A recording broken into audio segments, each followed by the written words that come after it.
Përshëndetje njerëz, sot do ju jap informacionin mbi provimin e Anishit. Sot kisha provimin dhe ishte i ndarë në 4 pjesë. Pjesa e parë ishte hërën, dëgjimi. Pjesa e dëgjimit ndahet në 3 pjesë. Pjesa e parë është me ABC, pjesa e dytë është me e vërtet ose e gabuar, richtig oder falsch, dhe pjesa e tretë është përsëri me ABC. Tani në pjesën e parë, Teil 1, ju do të keni disa tekste që do t'i dëgjoni 2 herë. Në qoftë se me herën e parë nuk e kuptoni, mund të dëgjoni herën e dytë dhe të zgjidhni një nga alternativat e sakta. Ndërsa Teil 2, pjesa e dytë është vetëm një herë. Ju e dëgjoni vetëm një herë dhe zgjidhni e gabuar ose e vërtet. Ndërsa në pjesën e tretë, përsëri ju do të dëgjoni 2 herë alternativat dhe do të zgjidhni A, B ose C, duke i shënuar me një kryq të vogël. Atëherë për alternativat përfundimtare do t'ju jepet një fletë në të cilën është vetëm një katror i vogël dhe do të zgjidhni përgjigjen A, B ose C. Dhe tjetra është e vërtet ose e gabuar dhe treshi është përsëri A, B ose C. Atëherë çfarë mund të sugjeroj unë është që të dëgjoni me vëmendje tekstin edhe të qarkoni përgjigjen përfundimtare tek fleta e parë që do ju jepet, jo tek fleta përfundimtare, po tek fleta e parë në të cilën keni mundësi të ndroni përgjigjet, ndërsa tek fleta përfundimtare mund të shënoni vetëm përgjigjen e saktë, pa bërë zgaravina ose korrigjime, sepse kjo do jetë fleta që do korrigjohet dhe ju do merrni pikët në fund. Atëherë tek pjesa e dytë është pjesa e leximit. Edhe pjesa e leximit gjithashtu do të ndahet në 3 pjesë. Tek pjesa e parë do të keni 2 emaile në 2 faqe të ndryshme dhe do të përgjigjeni pyetjeve me e vërtet ose e gabuar. Gjithashtu duhet i shkruani përgjigjet tek fleta përfundimtare pasi të keni vendosur përgjigjen e saktë për të dy tekstet. Emaili i parë ka vetëm 2 pyetje, ndërsa emaili i dytë ka 3 pyetje. Tek të gjitha ushtrimet keni nga një shembull që është i plotësuar vetë. Pasi të lexoni 2 emailet, do keni pjesën tjetër që është me një website për një informacion të caktuar. Po marr një shembull, keni pyetjen lart që është ku mund të shikoni motin në Gjermani. Tek kuadrati i parë do të keni një informacion rreth motit ose rreth diçkaje, edhe te i dyti po të njëjtën gjë. Dhe ju do mundoheni të zgjidhni website-in ose përgjigjen e saktë që është për pyetjen më lart. Ndërsa pjesa e tretë për leximin është rreth një informacioni të caktuar. Po marr një shembull. Atëherë do të keni një kuadrat me një informacion të caktuar. Po jap një shembull se si mund të jetë një pyetje. Mund të jetë që furra e bukës ditën e shtunë është e hapur deri në orën 18.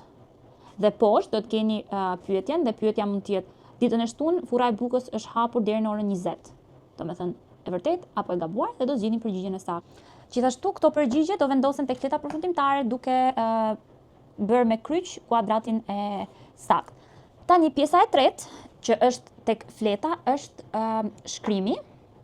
Dhe tek shkrimi do keni një tekst në formë emaili dhe poshtë keni një tabel për të plotësuar vendet boshe. Atëherë, pjesa që unë kisha, kishte të bënte me një familje që po kërkonte një banesë në Düsseldorf, në një lagje të caktuar, ishin 3 persona dhe vendi që ata vinin dhe emrat e familjes.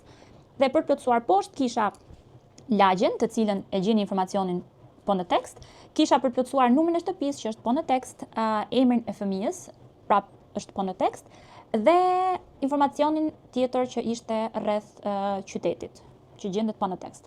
Thjesht duhet lexoni me kujdes që përgjigjet e pyetjeve t'i gjeni në tekst. Ndërsa pjesa e dytë tek shkrimi është një email. Tema që kisha unë ishte për një udhëtim në Berlin, 3 ditor, dhe duhet të shkruaja një email për një zonjë që të merrja një shtëpi me qira. Atëherë tek ky email duhet të bëni 30 fjalë minimumi, bashkë me strukturën e emailit e cila ka shumë rëndësi. Duhet të shkruani libe Silvia, ishmështe dhe kërkesën tjetër që ju doni të bëni dhe në fund libe gryse edhe emrin tuaj. Atëherë këtë emailin mund ta shkruani tek fleta e parë me gabime pa gabime dhe përfundimin duhet ta hidhni tek fleta përfundimtare. Mundoni të shkruani sa më shumë fjalë, jo 30 sa që është numri, mund të bëni dhe më shumë, edhe një shkrim sa më të qartë dhe lehtë të lexueshëm. Pjesa e fundit që është shprehen të folurit, atëherë si funksionon është që ndahen personat në grupe. Çdo grup ka 4 persona ose 3 persona. Dhe pjesa e parë është prezantimi për veten, atëherë mësuesja do ju japi një fletë në të cilën keni të shkruar emrin, mbiemrin, nga vini, sa vjeç jeni, puna që bëni dhe hobi. Dhe rreth këtyre pikave ju do të bëni një prezantim të shkurtër për veten, që është shumë e thjeshtë mendoj unë. Edhe gjithashtu gjëja që do t'ju kërkojnë të bëni është shqiptimi i emrit ose mbiemrit tuaj.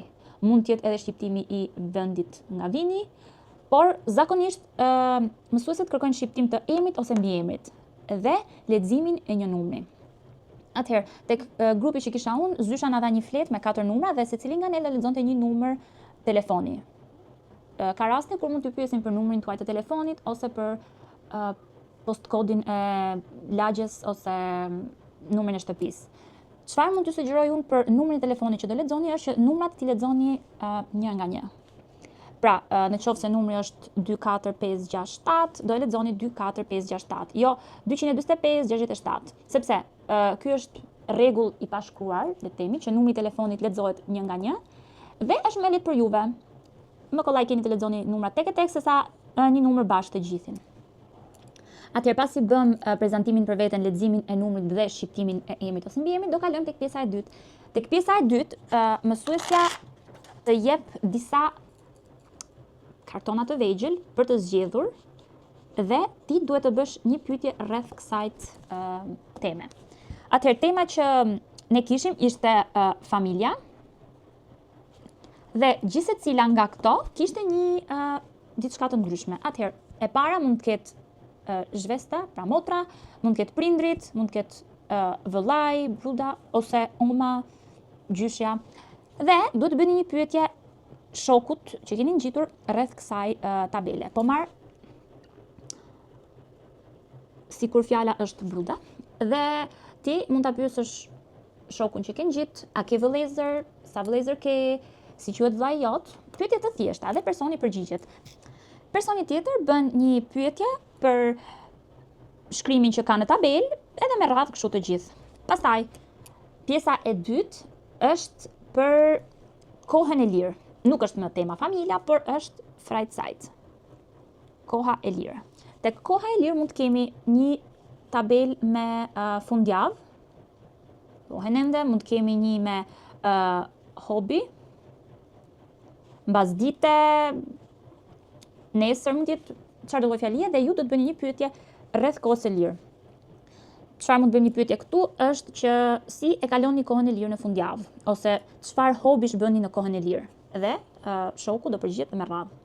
Atëherë tek pjesa e fundit zyshat do ju japin nga 2 kartona për secilin person dhe ju keni figura tani më. Nuk keni shkrim, por keni figura.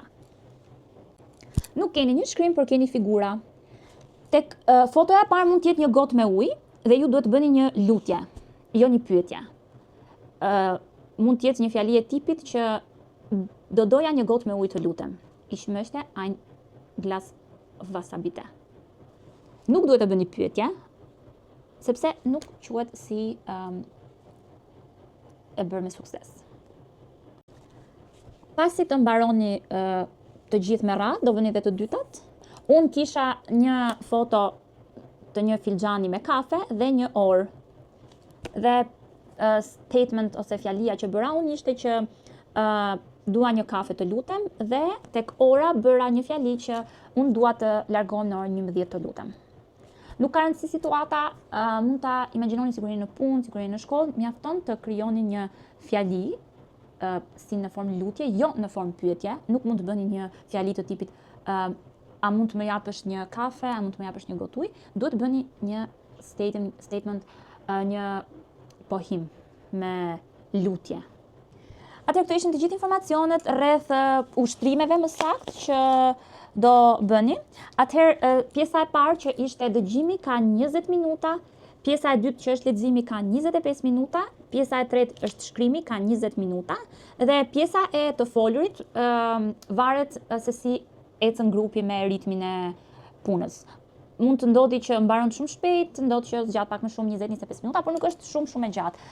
Atëherë tek orari i fletës së provimit, unë kisha provimin në orën 10 deri në orën 3. Ky ishte time frame-i që na kishin lënë, por mbarova më herët, isha grupi i parë tek shprehen, tek të folurit, dhe mbarova më herët. Certifikata e kursit vononte 1 javë, atëherë sot është ditë e shtunë kur kam bërë provimin, dhe besoj nga dita e hënë mund vi. Vjen me post, atëherë për folsoshulën funksionon kështu, nuk e di ndoshta për institucione të tjera, nëse e dërgojnë me post ose e tërhiqni vetë tek shkolla, por për këtë duhet të pyesni zyshat për të qenë sa më të saktë. Gjithashtu duhet të konfirmoni sakt adresën e shtëpisë, nëse keni ndruar adresë, numër telefoni, që të keni mundësi të merrni certifikatën në kohë, mos të shkojnë në adresën e vjetër, sepse pastaj nuk mbajnë përgjegjësi. Këto ishin të gjithë informacionet që mund të më vinë tani në mendje, shpresoj të kenë qenë ndopak helpful për juve. Nëse keni ndonjë pyetje rreth diçkaje, mund të më shkruani në komente. Çfarë mund t'ju sugjeroj unë është që të shikoni sa më shumë video në YouTube ose edhe TikTok rreth secilës detyrë, rreth secilit ushtrim. Sepse disa pyetje që i shikoni nëpër videoja janë pyetje që bijnë në provim, ose thjesht krijoni një ide, pak a shumë të njëjta gjëra. Pyetjet tek hërën me dëgjim janë pak triki, sepse ti i dëgjon të treja përgjigjet në fjali dhe duhet pak që të zgjedhësh të saktën, domethënë duhet të dëgjosh me vëmendje dhe të zgjedhësh përgjigjen e saktë. Duhet të keni patjetër me vete pasaportën, mjet identifikimi dhe një stirolaps. Të gjitha gjërat e tjera, telefoni, çanta, xhupi do të lihen në një dhomë veçmas dhe e vetmja gjë që ju mund të merrni brenda është stirolapsi dhe pasaporta, mund të merrni edhe ushqim patjetër, pije ose diçka për të ngrënë.